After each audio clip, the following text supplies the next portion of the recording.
Knicks entertain the Charlotte Bobcats. Stephon Marbury and crew trying to follow up on the good fortune against Utah. And you know what? They were 0-3 against the Bobcats last season. Bobcats on the move here in the second quarter. Raymond Felton gets it to Gerald Wallace for the land. 62-43. Charlotte's going on. And, hey, Charlotte's part owner, Michael Jordan, cheered after he was initially booed when he was put on the Jumbotron there at the Garden. All right, Bobcats up by 11 at the break. Third quarter, and the Knicks fighting back. Marbury from Channing Frye knocks it down. And then Jamal Crawford, such a good offensive guy. He certainly is. Got a great mentality. Look at the hesitation. A little run on the lane. Good move. And Jamal doesn't mind getting people involved like Channing Frye.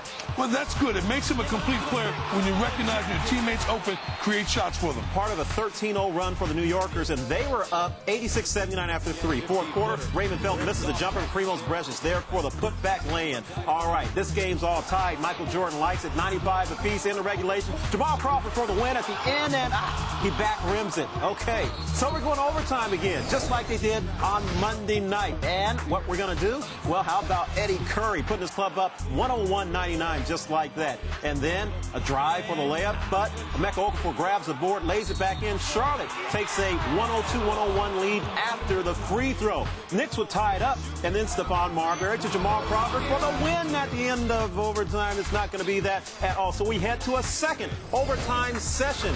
Clutch jumpers coming up here. What about Matt Carroll there? What a shooter out of Philadelphia. I tell you what, Notre Dame, he can stroke it. 5-point lead for Charlotte, but then Starberry to Eddy Curry. We're tied at 109. Okay, we're all even. Bobcats would go for the win in this one. Matt Carroll loses the ball, though.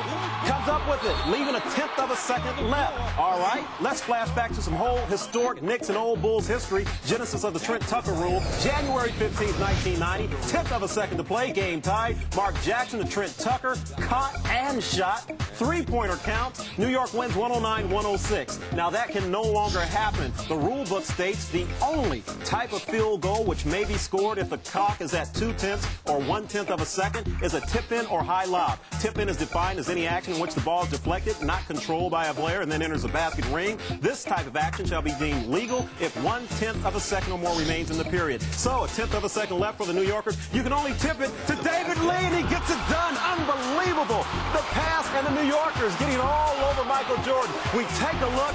Fred Carter, he didn't catch it. He just tipped it. He just tipped it, and it was a great play, too.